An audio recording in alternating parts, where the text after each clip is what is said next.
മാധ്യമരംഗം ഇന്ന് കൂടുതൽ നിഷേധാത്മക വാർത്തകൾക്കാണ് പ്രാധാന്യം കൊടുക്കുന്നതെന്നും ഇത് മാറി ക്രിയാത്മക വാർത്തകളിലൂടെ ഗുണപരമായ ഉയർച്ച സമൂഹത്തിലുണ്ടാക്കാൻ മാധ്യമങ്ങൾക്ക് കഴിയണമെന്നും Goa governor doctor PS. Sreedharan Pillai പറഞ്ഞു. തത്വാധിഷ്ഠിതമായ നിഷ്പക്ഷ മാധ്യമ പ്രവർത്തനമാണ് ഇന്നുണ്ടാകേണ്ടത്. കേരള കൗമുദിയുടെ 113-ാം വാർഷികാഘോഷങ്ങളുടെ ഭാഗമായി രാമപുരത്ത് നടന്ന സമ്മേളനം ഉദ്ഘാടനം ചെയ്ത് സംസാരിക്കുകയായിരുന്നു ശ്രീധരൻപിള്ള.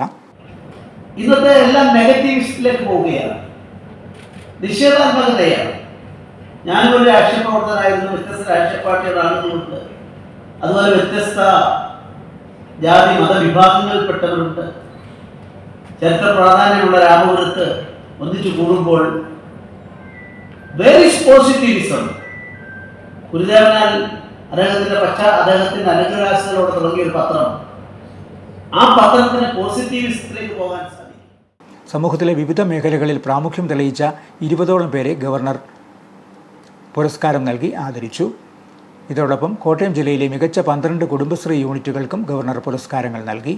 സമ്മേളനത്തിൽ MLA-മാരായ മോൻസ് ജോസഫ്, സെബാസ്റ്റ്യൻ കുളത്തുങ്കൽ, SNDP യോഗം മീനച്ചിൽ യൂണിയൻ ചെയർമാൻ സുരേഷ് ഇട്ടിക്കുന്നേൽ എന്നിവർ ആശംസകൾ അർപ്പിച്ചു. R. ബാബുരാജ് സമ്മേളനത്തിൽ അധ്യക്ഷനായിരുന്നു. രാഹുൽ ചന്ദ്രശേഖർ, സുനിൽ പാല എന്നിവർ പ്രസംഗിച്ചു.